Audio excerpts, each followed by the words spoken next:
Ravi de vous retrouver en ce mardi 24 septembre. L'actualité lilloise, c'est tout de suite dans le flash local.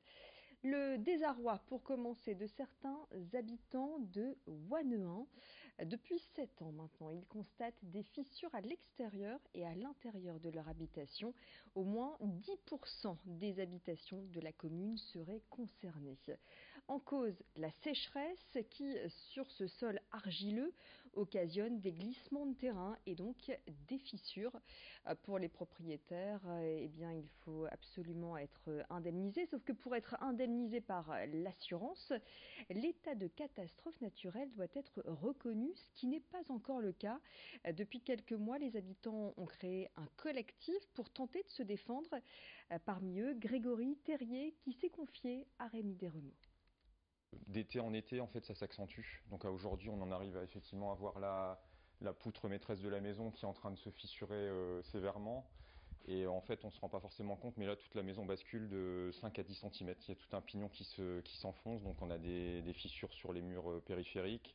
Dans notre chambre, en fait, c'est pareil, ça s'affaisse. C'est des années de stress, en fait, d'avoir un bien comme ça dans lequel on investit qui se dégrade et qu'on peut pas revendre parce que il y aurait une grosse décote. En fait, on a décidé d'investir notre énergie dans la reconstruction de notre maison sur la parcelle en fait de l'autre côté, la même parcelle. Et donc tout à nos frais, sachant qu'on n'avait pas fini de rembourser la maison, c'était très compliqué. Donc c'est moi qui, avec ma compagne, on a décidé de s'investir dans la construction de notre nouvelle maison. De son côté, le maire de Wannehain réclame l'état de catastrophe naturelle et soutient ses administrés sinistrés. Que les décisions qui soient prises, elles collent à la réalité du terrain, qu'il y ait une étude qui soit faite, des dossiers des sinistrés, avec les photos, éventuellement qu'il y ait un expert qui soit envoyé par le département ou par la préfecture, mais que l'étude elle soit pas uniquement basée sur des chiffres qui sont donnés par des offices. On est confronté quand même à des drames humains, quoi. Il y a des gens, ils vont devoir déménager, ils savent pas s'ils vont être aidés par leur assurance. Ils ont mis toute une vie à construire une maison et pensaient léguer ça à leurs enfants et ils n'auront plus rien, quoi. Là, sur le coin à côté de la mairie, il y a une maison, elle va être démolie. Si l'assurance ne prend pas en charge, c'est un drame pour les propriétaires, quoi. C'est un vrai drame pour les propriétaires. Dans le reste de l'actualité, les cheminots se sont mobilisés aujourd'hui contre la réforme des retraites, une grève qui a perturbé une partie du réseau SNCF. Dans la région, il y a un autre sujet qui inquiète les cheminots, c'est la renégociation de la convention TER. Il s'agit là de définir les horaires ou encore les fréquences des trains pour la période de 2019 à 2024. Une convention qui doit prendre en compte l'ouverture à la concurrence du réseau ferroviaire. Celui-ci prévoit une hausse de l'offre de 4% des trains avec une estimation de 9,6% de hausse de la fréquentation. Avec cette ouverture à la concurrence, la CGT Cheminot craint des surcoûts, une baisse de régularité et de qualité de service, mais aussi une dégradation des conditions de travail.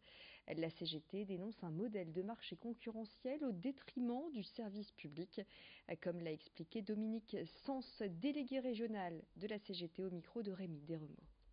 La CGT a toujours alerté les usagers, leur association, les élus politiques, le conseil régional en particulier, sur ces choix politiques d'utilisation de l'argent public et la décision dogmatique de l'exécutif d'ouvrir la concurrence, ce qui paraît contradictoire avec les dernières annonces du président Pépi qui dit que tous les chiffres sont au vert et que la fréquentation des TER en particulier augmente.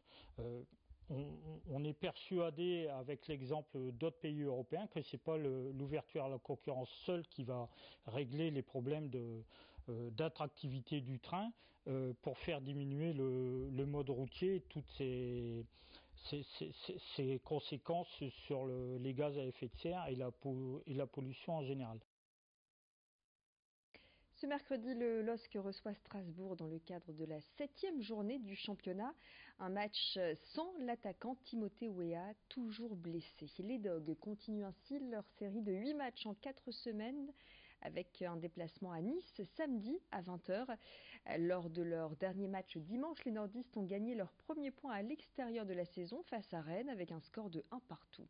Les Lillois, 6e avec 10 points, reçoivent Strasbourg, 6e également avec 6 points. Ils connaissent un début de saison mitigé avec un seul point à l'extérieur, mais n'enregistrent que des victoires à la maison. Une équipe en progression selon l'entraîneur Christophe Galtier. Je pense que dans notre jeu, notre stratégie à l'Ajax, il y avait des choses intéressantes. L'équipe progresse. Mais voilà, elle a encore une marge de progression très importante dans la constance, dans cette capacité à plier un match. Et si je me réfère au travail qui a été fait l'an dernier et à la progression de l'équipe, on est, je crois, dans à peu près le même timing, avec un effectif fortement renouvelé et des niveaux de forme différents, mais maintenant ça commence à se niveler au niveau de l'état de forme des uns et des autres, et que tout le monde est en train d'assimiler à la fois la charge de travail, mais aussi les consignes technico-tactiques. Mais voilà, on a encore une marge de progression très importante, et ça c'est très intéressant. Ils se disent dénigrés, pointés du doigt, les agriculteurs ont décidé de sauver leur image. De plus en plus, les écologistes et les élus locaux dénoncent l'utilisation de pesticides à proximité des zones d'habitation. Le gouvernement, lui, vient de réaliser une consultation publique concernant un projet de loi qui établirait des distances minimales à respecter entre les zones d'épandage et les zones d'habitation, les fameuses ZNT, les zones non traitées. Et de leur côté, les agriculteurs se disent victimes de calomnies, à l'image de Quentin Détombe, producteur de vaches laitières du côté de Verlinghem, rencontré par Jerry Jouveau de Fer.